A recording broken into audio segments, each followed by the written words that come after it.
ಇವತ್ತು ನಾನು ಗದಗ ಜಿಲ್ಲೆಯ ಅಂತೂರು ಬೆಂತೂರು ನಗರದಲ್ಲಿದ್ದೀನಿ. ಇಲ್ಲಿ ಒಂದು ಪ್ರಸಿದ್ಧ ಮಠ ಇದೆ. ಪ್ರಸಿದ್ಧ ಮಠದ ಶ್ರೀಗಳಾಗಿರುವಂತಹ ಡಾಕ್ಟರ್ ರಾಚೋಟೇಶ್ವರ ಮಹಾಸ್ವಾಮಿಗಳು ಇವತ್ತು ನನ್ನ ಜೊತೆಗಿದ್ದಾರೆ.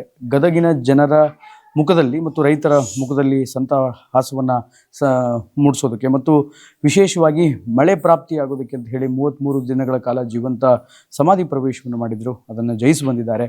ಈಗ ಶ್ರೀಗಳವರು ರೈತರ ಬಗ್ಗೆ ಮತ್ತು ಈಗಿನ ಬರಗಾಲದ ಬಗ್ಗೆ ಏನು ಹೇಳ್ತಾರೆ ಅಂತ ಸ್ವತಃ ಅವ್ರನ್ನೇ ಮಾತಾಡಿಸಿ ಕೇಳ್ಕೊಳ್ಳೋಣ. ಬುದ್ಧಿ ನಮಸ್ಕಾರ. ಮೊದಲನೇದಾಗಿ ಗದಗಿನಲ್ಲಿ ಬಹಳ ತೀವ್ರವಾಗಿರುವಂತಹ ಬರಗಾಲ ಇದೆ. ಇಂತಹ ಒಂದು ಬರಗಾಲದಲ್ಲಿ ಸರ್ಕಾರ ಈ ಪ್ರದೇಶವನ್ನು ಬರ ಪ್ರದೇಶ ಘೋಷಣೆ ಮಾಡಬೇಕು ಅಂತ ಈಗ ಅನೇಕ ಜನ ರೈತರು ಅಭಿಪ್ರಾಯವನ್ನು ವ್ಯಕ್ತಪಡಿಸ್ತಾ ಇದ್ದಾರೆ. ನೀವು ಹೇಳಿ. ಖಂಡಿತವಾಗಿಯೂ ರೈತರ ಕೃಷಿತೋ ನಾಸ್ತಿ ದುರ್ಭಿಕ್ಷಂ ಅನ್ನುವಂಥದ್ದು ನಮ್ಮ ವೇದ ಮಂತ್ರವಿದೆ. ಎಲ್ಲಿ ಕೃಷಿ ಇರುತ್ತೆ ಅಲ್ಲಿ ದುರ್ಭಿಕ್ಷಗಳು ಇರೋದಿಲ್ಲ ಅನ್ನುವಂಥದ್ದು. ಕೃಷಿಗೆ ಅನ್ಯಾಯವಾದಂತಹ ಸಂದರ್ಭದಲ್ಲಿ ಸರ್ಕಾರ ಅದರ ಬೆನ್ನೆಲುಬಾಗಿ ನಿಲ್ಲಬೇಕು, ಅದು ಆದ್ಯ ಕರ್ತವ್ಯ ಇದೆ. ಹಾಗಾಗಿ ಬರಗಾಲ ಘೋಷಣೆ ರೈತರಿಗೆ ಏನು ಸಹಾಯ ಸಹಕಾರ ನೀಡಬೇಕು, ಅದು ರಾಜ್ಯ ಸರ್ಕಾರವಾಗಿರಬೇಕು ಮತ್ತು ಕೇಂದ್ರ ಸರ್ಕಾರವಾಗಿರ್ಬೋದು. ಅದಕ್ಕೆ ಬೆನ್ನೆಲುಬಾಗಿ ನಿಲ್ಲಬೇಕಾದ ಆದ್ಯ ಕರ್ತವ್ಯ. ಅವರು ನಾವು ಘೋಷಣೆ ಮಾಡಿ ಅಂತ ಹೇಳಬೇಕಾದ ಅವಶ್ಯಕತೆ ಇಲ್ಲ ಅಂತ ಸರ್ಕಾರವೇ ಅಲ್ಲ ಅಂತ ಹೇಳಬೇಕಾಗತ್ತೆ. ನಿಜವಾದ ರೈತ ಪರವಾಗಿದ್ದ ಸರ್ಕಾರಗಳು ರೈತರು ಹೋರಾಟ ಮಾಡೋ ಪೂರ್ವದಲ್ಲೇ ಅವರು ಘೋಷಣೆ ಮಾಡಬೇಕಾಗಿತ್ತು. ಅದು ಮಾಡದೇ ಇರುವಂಥದ್ದು ತುಂಬ ದುಃಖಕರ. ಹಾಗಾಗಿ ಈಗಲಾದರೂ ಕೂಡ ಸರ್ಕಾರದವರು, ಕರ್ನಾಟಕ ಸರ್ಕಾರ, ರಾಜ್ಯ ಸರ್ಕಾರವಾಗಲಿ ಅಥವಾ ಕೇಂದ್ರ ಸರ್ಕಾರವಾಗಲಿ ತಕ್ಷಣವೇ ಒಂದು ಘೋಷಣೆಯನ್ನು ಮಾಡಿ ಅದಕ್ಕೆ ಪರಿಹಾರವನ್ನು ನೀಡುವ ನಿಟ್ಟಿನಲ್ಲಿ ಅವರು ಕ್ರಮ ಕೈಗೊಳ್ಳಲಿ ಅನ್ನುವಂಥದ್ದು ನಾವು ಆಗ್ರಹಪೂರ್ವಕವಾಗಿ ಕೇಳಿಕೊಳ್ಳುತ್ತೇವೆ. ಯಾಕಂದರೆ ಇಲ್ಲಿ ಇಷ್ಟೋ ಆದಂಥ ಸಂದರ್ಭದಲ್ಲಿ ಕೂಡ ನಮ್ಮ ರೈತರು ಬಹಳ ಕಷ್ಟದಲ್ಲಿದ್ದಾರೆ. ಬಹುಶಃ ನಮ್ಮ ಅನುಷ್ಠಾನದ ಉದ್ದೇಶವು ಶಿವಯೋಗ ಸಮಾಜದ ಉದ್ದೇಶವೂ ಹಾಗಾಗಿತ್ತು. ನಮಗೂ ಕೂಡ ತುಂಬ ನೋವಾಗಿದೆ. ರೈತರು ಎಲ್ಲೇ ಅನುಷ್ಠಾನ ಆದಾಗ ಆಗಿರಲಿಲ್ಲ. ಆದರೆ ಇವತ್ತು ನಮ್ಮ ಗದಗ ಜಿಲ್ಲೆಯಲ್ಲಿ ಬರ ಇದೆ ಅನ್ನುವಂತಹ ವಿಷಯವನ್ನು ಕೇಳಿದಾಗ ಸಾಕಷ್ಟು ದುಃಖ ಅನ್ನಿಸ್ತದೆ. ಯಾಕಂದರೆ ಇಲ್ಲಿವರೆಗೂ ಸಾಕಷ್ಟು ಅನುಷ್ಠಾನ ಮತ್ತು ಶಿವಯೋಗ ಸಮಾಧಿಯನ್ನು ಮಾಡಿದ್ದೇವೆ. ಅದರಲ್ಲಿ ಬರಗಾಲ ಅನ್ನುವಂಥದ್ದು ಕೇಳಿರಲಿಲ್ಲ. ಹಾಗಾಗಿ ನಾವು ಭಗವಂತನಲ್ಲಿ ಕೂಡ ಕೇಳಿಕೊಳ್ತೇವೆ, ನಮ್ಮಿಂದ ಏನಾದರೂ ತಪ್ಪಾಗಿದ್ರೂ ಕೂಡ ಕ್ಷಮಿಸಿ, ರೈತರಿಗೆ ಅನುಕೂಲವಾಗುವ ನಿಟ್ಟಿನಲ್ಲಿ ಭಗವಂತ ಅನುಗ್ರಹವನ್ನು ಮಾಡಲಿ ಅಂತ ಮತ್ತೊಮ್ಮೆ ನಾವು ಭಗವಂತನಿಗೆ ಕೇಳ್ಕೊಳ್ತೀವಿ. ಸರ್ಕಾರವೂ ಕೂಡ ಈ ನಿಟ್ಟಿನಲ್ಲಿ ಆದಷ್ಟು ಬೇಗ ರೈತರ ಬೆನ್ನೆಲುಬಾಗಿ ನಿಲ್ಲಲಿ. ಎರಡೂ ಸರ್ಕಾರಗಳು, ನಾವು ಯಾವುದೇ ಪಕ್ಷಾತೀತವಾಗಿ ಕೇಳ್ತಾ ಇಲ್ಲ. ಯಾಕಂದರೆ ಇದು ಭಾರತವೇ ರೈತರ ಇಂದಲೇ ಈ ಭಾರತ ನಡೀತಾ ಇರುವಂಥದ್ದು. ಹಾಗಾಗಿ ಕೃಷಿ ಪ್ರಧಾನವಾದಂಥ ದೇಶ ಭಾರತವಾಗಿರೋದ್ರಿಂದ ಎಲ್ಲಿ ಕೃಷಿ ಇರ್ತದೋ ಅಲ್ಲಿ ದುರ್ಭಿಕ್ಷಗಳು ಇರೋದಿಲ್ಲ ಅನ್ನುವಂಥದ್ದು ವೇದಕಾಲದಿಂದಲೇ ಹೇಳ್ತಾ ಬಂದಿರೋ ಋಷಿಮುನಿಗಳೆಲ್ಲ ಕೃಷಿಗಾಗಿ ತಮ್ಮ ಜೀವನವನ್ನು ಮುಡುಪಾಗಿಟ್ಟವರು. ಆ ನಿಟ್ಟಿನಲ್ಲಿ ತಕ್ಷಣವೇ ನಮ್ಮ ರಾಜ್ಯ ಸರ್ಕಾರ ಹಾಗೂ ಕೇಂದ್ರ ಸರ್ಕಾರ ಎರಡೂ ಸರ್ಕಾರಗಳು ಮುಂದಾಗಿ ಈ ಬರ ಪ್ರದೇಶ ಅಂತ ಇದು ಘೋಷಣೆ ಮಾಡಲಿ. ರೈತರಿಗೆ ಏನು ಬೆಳೆ ವಿಮೆ ಇತ್ಯಾದಿಗಳನ್ನು ಹಿಂದೆ ಕೊಟ್ಟಿಲ್ಲ ಅನ್ನುವಂಥದ್ದು ನಮಗೆ ಸಾಕಷ್ಟು ಜನ ರೈತ ಹೋರಾಟಗಾರರು ಕೂಡ ಬಂದು ಮನವಿಯನ್ನು ಮಾಡಿದ್ದಾರೆ. ಹಾಗಾಗಿ ನಾವು ಹೇಳಿದೆವು, ನಾವು ನಮ್ಮ ಹತ್ರ ಬಂದಂತಹ ರೈತ ಹೋರಾಟಗಾರರಿಗೆ ಕೂಡ ಹೇಳಿದ್ದೇವೆ. ಯಾಕಂದರೆ ಇದು ಸ್ವತಂತ್ರ ಭಾರತ, ನಾವೆಲ್ಲ ಓಟ್ ಹಾಕಿ ಕಳಿಸಿದ್ದೀವಿ. ಹಾಗಾಗಿ ಅವ್ರ ಹತ್ರ ಹೋಗಿ ಭಿಕ್ಷೆ ಬೇಡೋದು ಬೇಡ. ಯಾಕಂದರೆ ನಮ್ಮ ಹಕ್ಕನ್ನು ನಾವು ಕೇಳ್ತಾ ಇದ್ದೀವಿ. ತಕ್ಷಣ ಆ ಹಕ್ಕನ್ನು ನೀಡುವಂಥ ಸ್ಥಿತಿಯಲ್ಲಿ ಅವರು ಬರಲಿ. ಯಾಕೆ ಅಧಿಕಾರ ಶಾಶ್ವತವಲ್ಲ, ಅವರು ಮಾಡಿದಂಥ ಕಾರ್ಯ ಶಾಶ್ವತವಾಗಿರ್ತದೆ. ಅಧಿಕಾರ ಇವತ್ತಿರುತ್ತೆ, ನಾಳೆ ಹೋಗುತ್ತದೆ, ಅದು ಮುಖ್ಯವಲ್ಲ. ಅವರು ಯಾವುದೇ ಸರ್ಕಾರ ಇರಲಿ, ಯಾವುದೇ ಪಕ್ಷ ಇರಲಿ, ಯಾವುದೇ ವ್ಯಕ್ತಿ ಇರಲಿ, ಅವರು ಏನು ಕಾರ್ಯವನ್ನು ಮಾಡಿದರೆ ಅದು ಶಾಶ್ವತವಾಗಿರ್ತದೆ. ಆ ನಿಟ್ಟಿನಲ್ಲಿ ಸರ್ಕಾರದವರಾಗಲಿ ಅಥವಾ ಅಧಿಕಾರದಲ್ಲಿರುವಂತಹ ಅಧಿಕಾರಿಗಳಾಗಲಿ ತಕ್ಷಣವೇ ಆ ಕಾರ್ಯದಲ್ಲಿ ಪ್ರವೃತ್ತರಾಗಿ ಅನ್ನುವಂತಹ ಆಗ್ರಹಪೂರ್ವಕವಾಗಿ ನಾವು ಕೇಳಿಕೊಳ್ಳುತ್ತೇವೆ. ಬುದ್ಧಿ, ಕಳೆದ ಕೆಲ ದಿನಗಳ ಹಿಂದೆ 33 ದಿನಗಳ ಕಾಲ ಜೀವಂತ ಸಮಾಧಿಯನ್ನು ಪ್ರವೇಶ ಮಾಡಿದ್ರಿ. ಅದಕ್ಕೂ ಕೂಡ ರೈತರ ಏಳಿಗೆ ಆಗಲಿ ಅನ್ನುವಂತಹ ಕಾರಣದಿಂದನೇ ಮಾಡಿದ್ರಿ. ಸತ್ಯ. ಆ್ಯಕ್ಚುಲಿ ನಾನು ಅದೇ ಹೇಳ್ತಿರೋದು. ಇಲ್ಲಿವರೆಗೂ ನಾವು ಸಾಕಷ್ಟು ಸ್ಥಳಗಳಲ್ಲಿ ಅನುಷ್ಠಾನ ಮಾಡಿದ್ದೇವೆ, ಇದು ಮಾಡಿದ್ದೇವೆ. ಆದರೆ ಎಲ್ಲಿಯೂ ಕೂಡ ಬರಗಾಲ ಆಗಿಲ್ಲ. ಅತಿವೃಷ್ಟಿಯಾಗಿತ್ತು.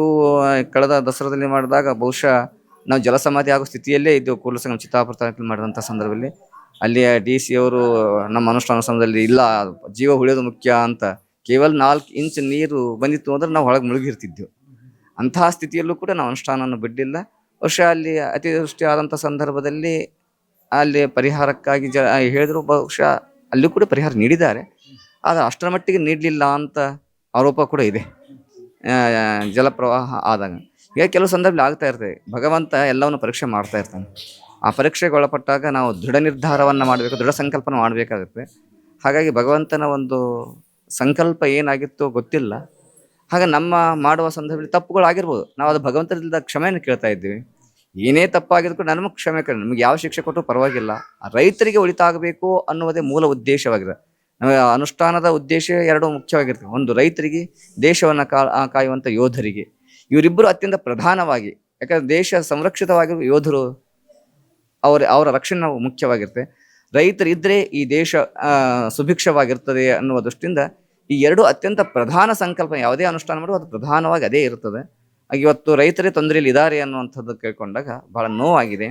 ಹಾಗಾಗಿ ರಾಜ್ಯ ಸರ್ಕಾರ ಮತ್ತು ಕೇಂದ್ರ ಸರ್ಕಾರದವರು ಕೂಡ ತಕ್ಷಣವೇ ಅವರಿಗೆ ಏನು ರೈತರಿಗೆ ಇದಿದೆ ಅವರಿಗೆ ಅನುಕೂಲವನ್ನು ಮಾಡಿಕೊಟ್ಟು ಬರ ಅಂತ ಘೋಷಣೆ ಮಾಡಿ ತಕ್ಷಣ ಅವರಿಗೆ ಬರ ಪರಿಹಾರವನ್ನು ನೀಡಬೇಕು ಅನ್ನುವಂಥದ್ದು ಆಗ್ರಹಪೂರ್ವಕವಾಗಿ ಮತ್ತೊಮ್ಮೆ ನಾವು ಕೇಳ್ಕೊಳ್ತಿದ್ವಿ.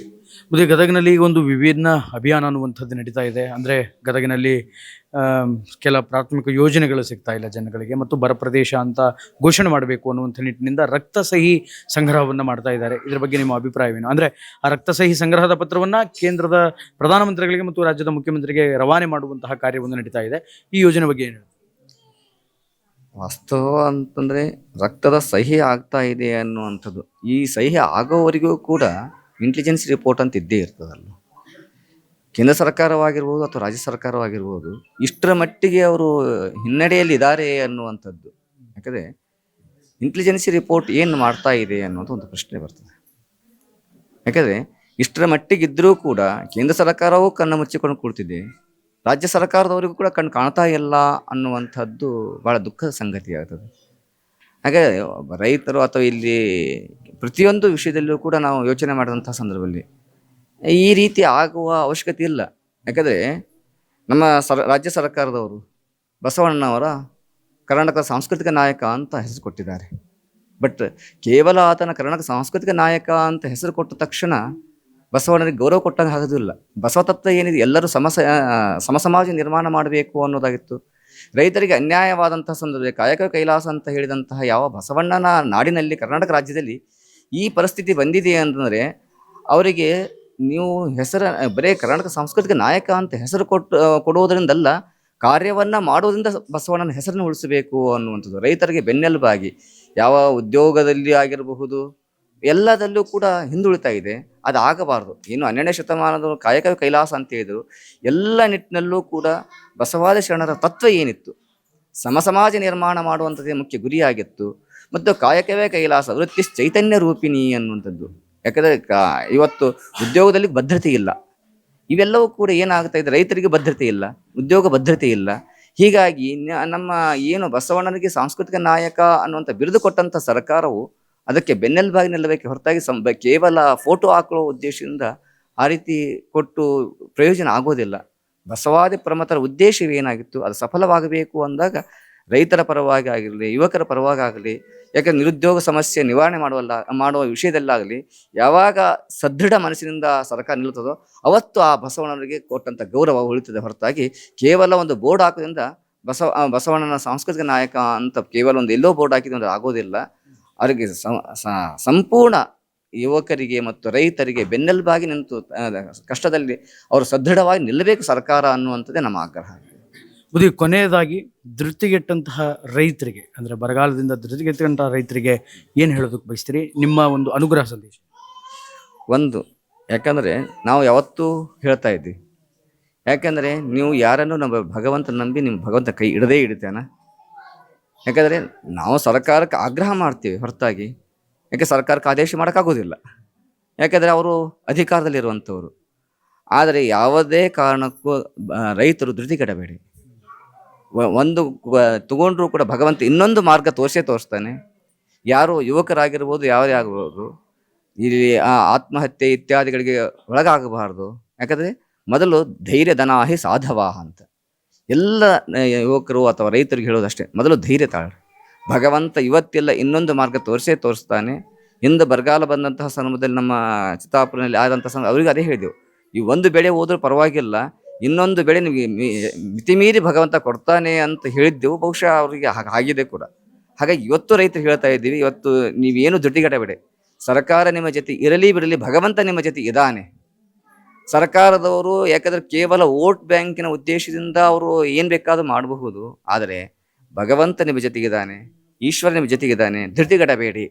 ಆದರೂ ನಿಮ್ಮ ಜೊತೆಗೆ ರೈತರ ಅಥವಾ ಯುವಕರು ಎಲ್ಲರ ಜೊತೆಯಲ್ಲೂ ಕೂಡ ನಾವು ನಿಮ್ಮ ಬೆನ್ನೆಲುಬಾಗಿ ನಿಲ್ಲುತ್ತೇವೆ.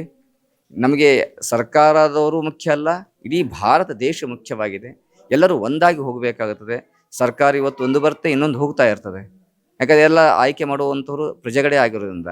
ಆದರೆ ಒಂದೇನು ಅಂತಂದರೆ ಧೃತಿಗೆಡಬೇಡವು, ಧೈರ್ಯ ಧನಾಹಿ ಸಾಧವಾಹ ಅಂತ ಧೈರ್ಯವಾಗಿ ಮುನ್ನುಗ್ಗಬೇಕೆ ಹೊರತಾಗಿ ಹೇಡಿಗಳಾಗೋದು ಬೇಡ. ನಾವು ಯಾವುದೋ ಆತ್ಮಹತ್ಯೆ ಇತ್ಯಾದಿಗಳಿಗೆ ಒಳಗಾಗಬಾರದು. ಧೈರ್ಯ ಬೇಕು. ಯಾಕಂದರೆ ನಾವು ಯಾವತ್ತೂ ಹೇಳ್ತಾ ಇರ್ತೀವಿ, ಮುಖ್ಯವಾಗಿ ಧೈರ್ಯ ಮುಖ್ಯ ಅನ್ನುವಂಥದ್ದು. ಭಗವಂತ ಒಂದಿಲ್ಲ ಒಂದು ಮಾರ್ಗ ತೋರಿಸ್ತಾನೆ, ನಮ್ಮನ್ನು ಪರೀಕ್ಷಿಸ್ತಾ ಇರ್ತಾನೆ. ಆ ಪರೀಕ್ಷಿಸಿದಾಗ ನಾವು ಧೃತಿಗೆಡದೆ ಧೈರ್ಯವಾಗಿ ನಿಂತಾಗ ಭಗವಂತನ ಮತ್ತೊಂದು ಮಾರ್ಗದ ಮುಖಾಂತರ ಸುರಿತಾನೆ. ಹಾಗಾಗಿ ಯಾವ ರೈತರೂ ಕೂಡ ಧೃತಿಗೆಡಬೇಡಿ. ಭಗವಂತನ ಒಂದು ಮಾರ್ಗ ತೋರಿಸ್ತಾನೆ. ಈ ಸರ್ಕಾರದವ್ರು ತೋರಿಸದೇ ಇದ್ರೂ ಪರವಾಗಿಲ್ಲ, ಭಗವಂತನ ಮಾರ್ಗ ನಿರಂತರವಾಗಿ ನಿಮ್ಗೆ ಇದ್ದೇ ಇರುತ್ತೆ. ಯಾವತ್ತೂ ಕೂಡ ರೈತರಿಗೆ ಭಗವಂತ ಬಿಡೋದು ಏನೋ ಒಂದು ಪರೀಕ್ಷೆ ಮಾಡ್ತಾ ಇದ್ದಾನೆ. ಆ ಪರೀಕ್ಷೆಗೆ ನಾವು ಧೃತಿಗೆಡೋದು ಬೇಡ, ಭಗವಂತನ ಮೇಲೆ ನಂಬಿಕೆ ಇಡೋಣ. ಸರ್ಕಾರದವರು ಕೂಡ ತಕ್ಷಣ ಅದನ್ನ ಮಾಡುವ ನಿಟ್ಟಿನಲ್ಲಿ ಪ್ರಯತ್ನ ಪಡಲಿ ಅಂತ ಆಗ್ರಹ ಮಾಡ್ತೇವೆ. ಆದರೆ ಆಡಳಿತಾಧಿಕಾರಿಗಳು ಯಾವುದು ಶಾಶ್ವತ ಅಲ್ಲ. ಯಾಕಂದರೆ ಎಲ್ಲಿಯವರೆಗೂ ಒಂದು ಅಧಿಕಾರ ಶಾಶ್ವತ ಅಲ್ಲ, ಆದರೆ ಅವರು ಮಾಡಿದ ಕಾರ್ಯ ಶಾಶ್ವತ ಆಗಿರ್ತದೆ. ಕಷ್ಟದಲ್ಲಿ ಆದವರು ಕಾರ್ಯ ಶಾಶ್ವತವಾಗಿರ್ತದೆ.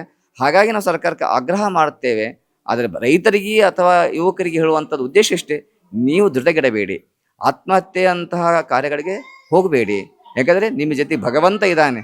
ಸರ್ಕಾರ ಬರದೇ ಇದ್ರೂ ಕೂಡ ಇನ್ನೊಂದು ಮಾರ್ಗದಿಂದ ನಿಮ್ಗೆ ಯಾವುದೋ ಒಂದು ಮಾರ್ಗದಿಂದ ಭಗವಂತ ಅನ್ನ ನೀಡ್ತಾನೆ ಅನ್ನುವಂಥ ಭರವಸೆಯನ್ನು ಕೂಡ ಈ ಮುಖಾಂತರ ಎಲ್ಲ ರೈತರಿಗೂ ಮತ್ತು ಯುವ ಸಮಾಜಕ್ಕೂ ಕೂಡ ನಾವು ಕೊಡ್ತೀವಿ ಅನ್ನೋದು. ಎಸ್, ಒಟ್ಟಾರೆಯಾಗಿ ಇದು ಡಾಕ್ಟರ್ ರಾಚೋಟೇಶ್ವರ ಮಹಾಸ್ವಾಮಿಗಳವರ ಮಾತು. ಮುಂದಿನ ದಿನಗಳಲ್ಲಿ ಸರ್ಕಾರ ಗದಗ ಜಿಲ್ಲೆಯನ್ನು ಬರ ಪರಿಹಾರ ಪ್ರದೇಶ ಅಂತ ಘೋಷಣೆ ಮಾಡಬೇಕು, ರೈತರಿಗೆ ಬೇಕಾದಂತಹ ಸವಲತ್ತುಗಳನ್ನು ನೀಡಬೇಕು ಮತ್ತು ರೈತರು ಧೃತಿಗೆಡಬಾರದು, ಯಾವುದೇ ಆತ್ಮಹತ್ಯೆ ಕಾರ್ಯಗಳಿಗೆ ಅವರು ಮುಂದೆ ಆಗಬಾರದು. ಭಗವಂತ ನಮ್ಮ ಜೊತೆಗಿದ್ದಾನೆ ಅನ್ನುವಂತಹ ಸ್ಥೈರ್ಯವನ್ನು ಶ್ರೀಗಳು ನೀಡ್ತಾ ಇದ್ದಾರೆ. ಕ್ಯಾಮರಾಮನ್ ಲಕ್ಷ್ಮಣ್ ಜೊತೆ ಶ್ರೀನಿವಾಸ್ ವೈದ್ಯ, ಅಶ್ವವೇಗ ನ್ಯೂಸ್, ಗದಗ.